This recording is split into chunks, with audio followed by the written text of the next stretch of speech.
Hey, John. John. What? You're gonna get up and help me study for this test? You got a test? Yeah. Oh yeah, we do. Okay, what's this test on again? Some standards of advertising and ethics. Standards of advertising and ethics. Yeah. Okay, well, where did we leave off? The first standard. How many standards are there? 6. 6? Yeah. Oh, that's gonna be a long day. Okay, well, what's standard 5.1 say? Well, standard 5.1A prohibits false, deceptive, or fraudulent public statements regarding anything a psychologist do. Basically, you can't lie about it. But if you know something, if you know somebody's lying about it, you're obligated to correct them. Or if you don't know anything about it, it'd be hard to charge you for knowing things. Alright, well, I just woke up and that is way too many words in it. So, can you just sum that up? You are a psychologist and you would not be able to lie to people or make any fraudulent statements at all. Okay, what's 5.2 say? There's 2 parts. There's 2 more parts. Wait, there's 5.1B and C? Yeah. Oh god. Okay, well, what's 5.1B say? 5.1b states that psychologists do not make false, deceptive statements or fraudulent statements concerning these statements. I said statements too many times. Training, experience, or competence, degrees, credentials, institutional or association affiliation, services, scientific or clinical basis for, or results or degree of success of their services, brochures, and printed matter, and fees, and publication. Okay, what about 5.1C? Well, 5.1c is a peculiar case because it says that a person, a psychologist, should claim degrees as credentials for health services only if the degrees were earned from regionally accredited institutions or were the basis for psychology licensure by practice state. Failure to meet the above criteria will be a violation. Alright, so essentially what you're saying is they have to get their degree from an accredited school. Yes. And if they don't, it's in violation? Yes.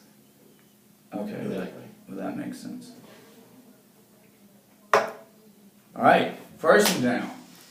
5.2, looking good. What's 5.2 say?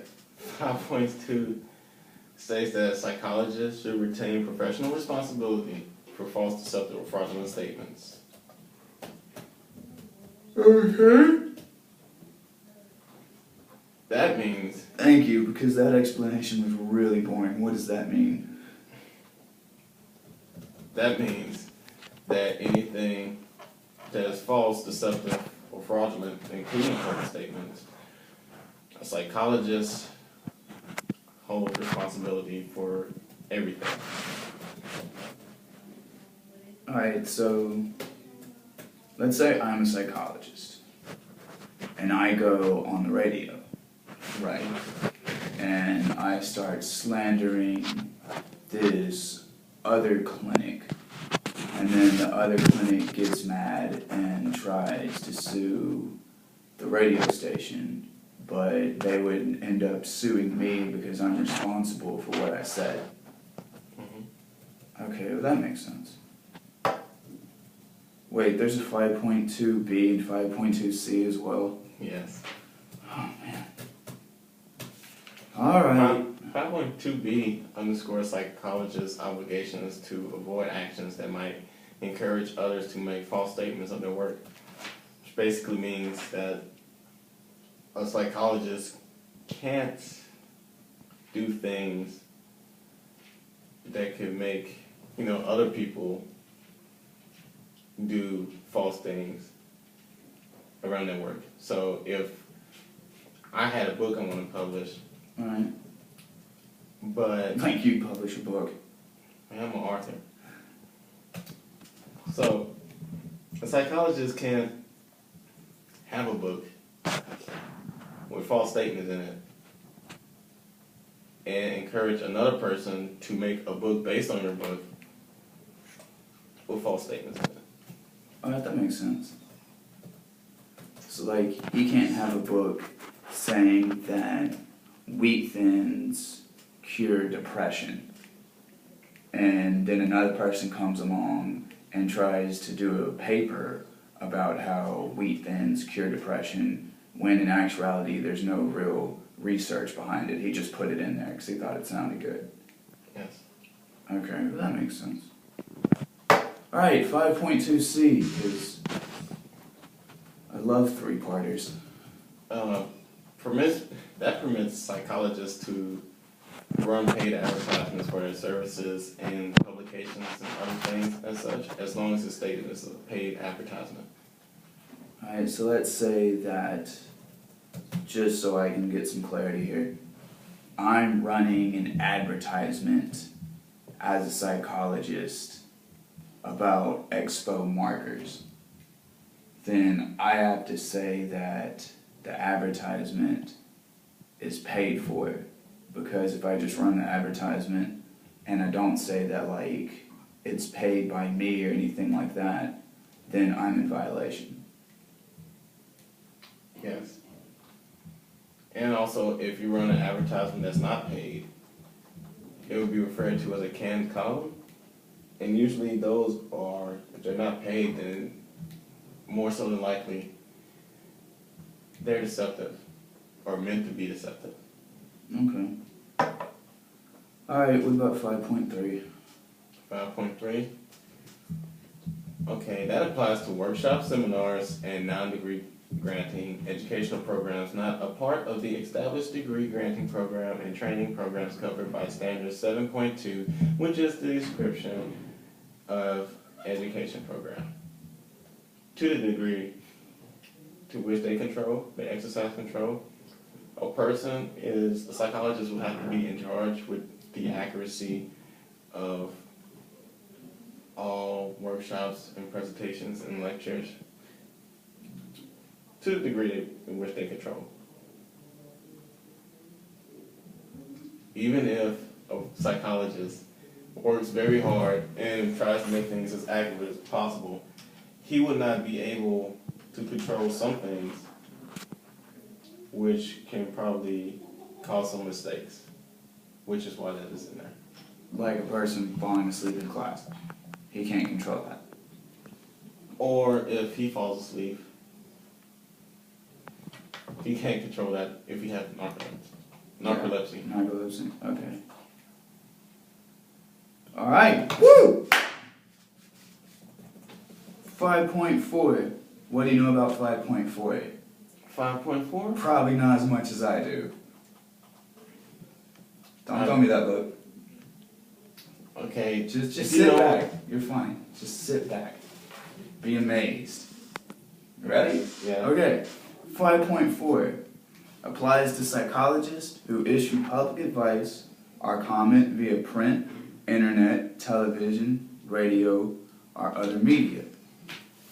It also prohibits psychologists from commenting about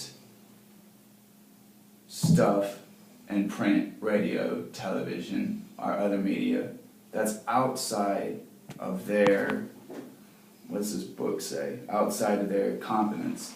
So basically, what it's saying is that psychologists can comment on the radio or in a book or on the TV or whatever about diseases that they've studied or know of, like where their area of expertise is, that's what they can comment on. You don't want to have a psychologist go on the radio and comment about diabetes when he doesn't know anything about diabetes. Makes sense? I can see that, yeah. See where I'm coming? Alright. Alright, so what's the next one? 5.5. 5.5 prohibits solicitation of testimonials from client patients currently in therapy with the psychologist?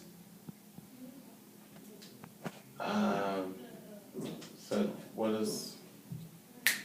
I don't know. Let's go to the book. What's the book have to say?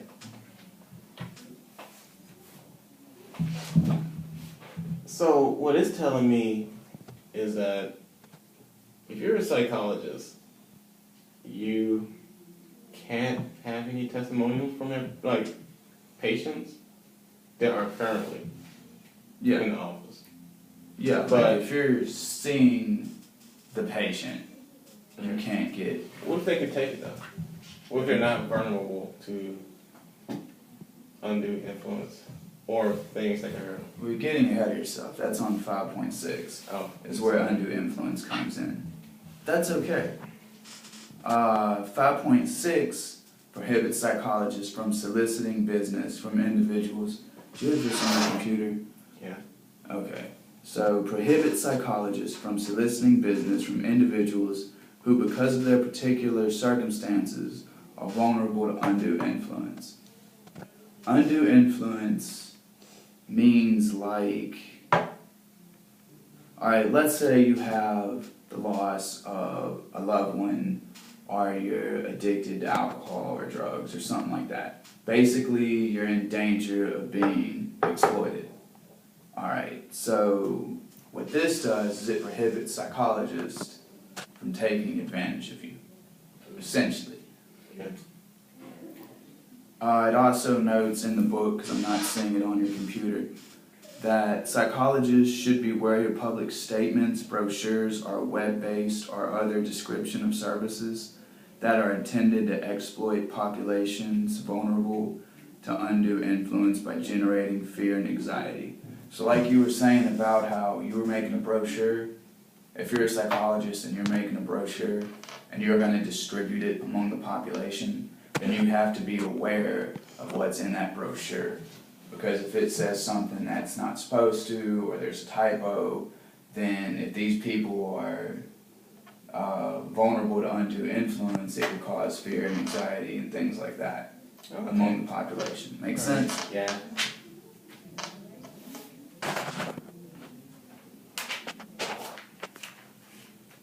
Is there anything else that I missed? I don't know, you seem to cover 5 and 6 pretty well. As well 4. 4. Yeah, 4, 5, and 6. Got it in the mix. Got it? You think you feel ready for this test? Nope, but I'll be as ready as I'll ever be. You're ready for this test, man. You gotta be confident. Again, yeah, I'm ready for this test. Alright, up top. That's our presentation. Dr. How do you say his last name again? Because I'm drawing a blank. Dr. Germanis. Dr. Germanis, we hope you have a nice day.